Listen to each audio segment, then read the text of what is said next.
It was reported in the news. Okay, so one second. So just one. Let me just come in here. Sai Deepak, look, we can of course have this hanging match between the BJP and the Congress till the cows come home. But I want to ask you a couple of specific questions that I raised.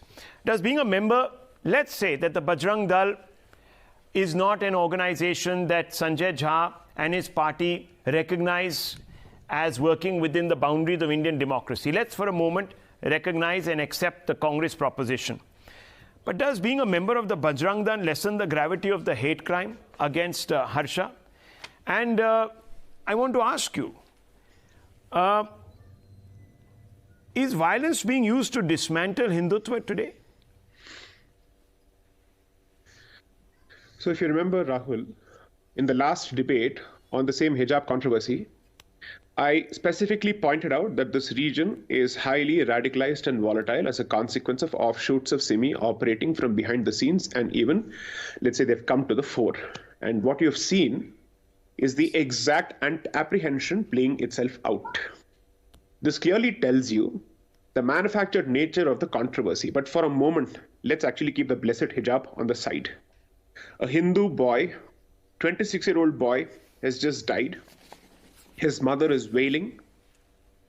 And we are fighting over politics. And let me say this bluntly, this was not a political murder. This was a religiously motivated assassination. There, I've said it. A Hindu was killed for being an assertive Hindu because his heart effectively was on the right side. And the man wanted to assert his Hindu identity and specifically was asking for equal treatment. Harsha was not asking for the exclusive right of saffron shawls or towels to be worn in school and hijab to be banned. In fact, he was asking for a uniform code. So this is the consequence for a Hindu asking for parity in treatment. Second, I have to say this. Condemnation, apparently, in the language of Mr. Jha, starts by expressing condolence and then goes on to say, but you know, CIA effectively called this organization a terrorist organization or a militant organization. Well, therefore, that's how exactly I'll monkey balance this entire condolence by starting with a condolence message and then say, well, he was a member of this particular organization, and then all of us are expected to buy this hogwash. I have to say this aloud. The fact of the matter is systematic dehumanization of Hindus who are assertive Hindus and therefore members of any party or organization that represents this particular ideology is the reason that this particular boy was murdered in broad daylight. And you have so-called editors such as Shekhar Gupta specifically highlighting murder in single quotes as if questioning the fact that this was a murder. So this is the nature of the creature or the devil that you're dealing with. I refuse to buy that all of this is political. This is fundamentally religious. And therefore, please, let's accept this. Let's at least accept the realities and facts for what they are. You are looking at the third wave of radicalization, and that is the fact of the matter. Those organizations responsible for this must be banned. People have been asking for the banning of the PFI from across the board, from Kerala to Karnataka and other places. How many more murders does the government at the state level and the union level need before they start acting on these urges, on these exhortations?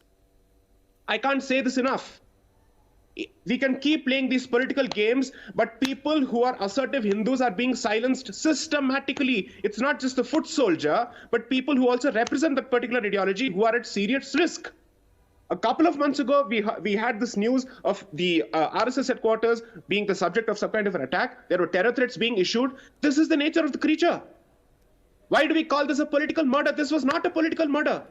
This was religious. Can anybody say that the hijab controversy is merely political? It is religious. What did he do? Please tell me something. If somebody is a member of the VHP or the BJP or the RSS or let's say the Bajrang Dal, what crime have they committed?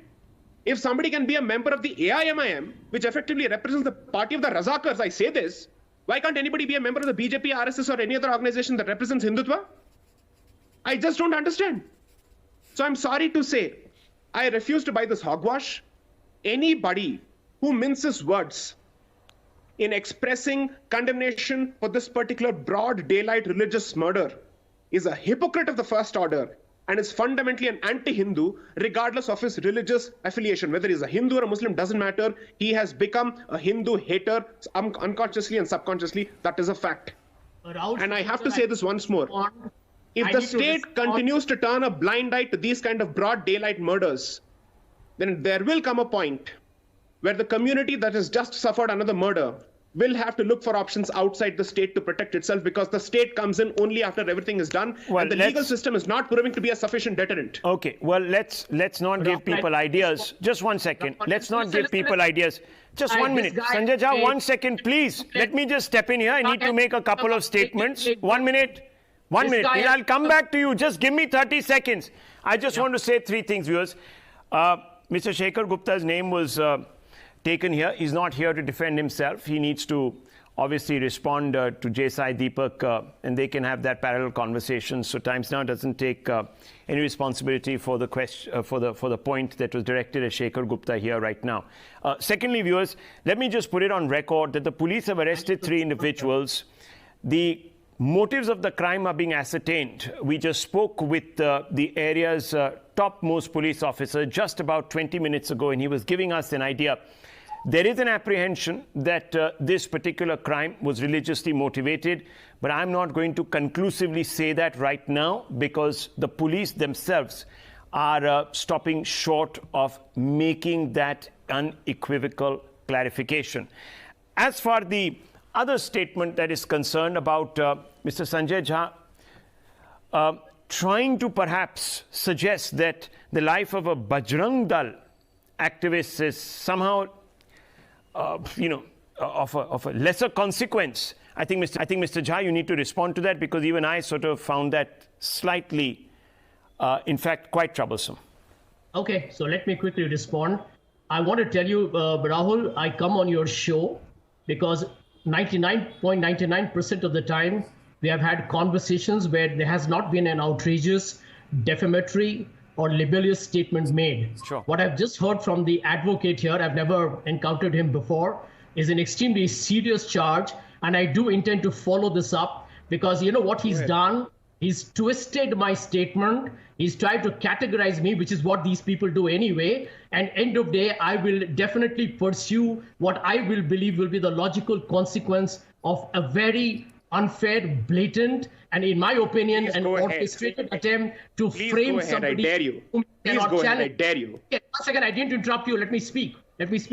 Number 2, very important to tell your viewers on your show, Rahul, that a lot of people who come on the show, including this guy, Sai Deepak, are actually people who are dangerous to our society. This man is a danger to our society because he's condemned. You've opened yourself to a fantastic case here. Great. Here comes a legal notice your way. Fantastic. Where is the charge sheet? Where is the charge sheet on the basis of which he's made allegations against the community? Where is the charge sheet on the basis of which he's actually made a very strong statement? So let's not have a debate on this issue at all until the charge sheet is filed. Is that your argument? He has been arrested. Does he even know what he's talking about? Okay, let him finish. The prime accused in the murder of Harsha is named a man named Kashif. No, 1 second. Nupur Sharma, let him finish. Let him finish. I think he missed the point. Okay, let him finish. The point is that he's not even up to date on the facts. Maybe Sanjay Jha, you just need to. His point. You can't be sitting on your channel and let him get his facts straight. That's his prerogative, but I let him just. Get his facts straight. Sanjay Jha, just a couple of things. Look, you may not be up to the facts in this matter. There have been 3 arrests. Rahul, my last line, and I'm done. I want like to his former party, he's behind on the learning curve. This man is masquerading, trying to be a pro-majority supporter, but these are the dangers to our society. They divide us. Thank you. You've just invited us after the legal notice your way. Come on, let's take notices. I'm happy to do so. Okay, I'm happy to do so. People who hijacked the plane out of I'm happy to do so. psychophancy. My position was very clear, which is exactly what Rahul Shiv Shankar's impression was based on Mr. Sanjay Jha's statement that this particular content does not hold cut eyes, because he starts by expressing a condolence and then goes on to drop a line about the Bajrangal being a militant terrorist organization. If that is defamation, well, Mr. Jha, on a public platform, this could be a danger to the society and whatnot. Well, that is actually textbook defamation. So I'm happy to trade legal notices. But the fact of the matter is this. The impression that his statement gave is that the death of a person belonging to a particular political organization is a lesser death. Therefore, someone belonging to these organizations are lesser mortals. Well, that's it. Viewers, and that is the public impression that he's given.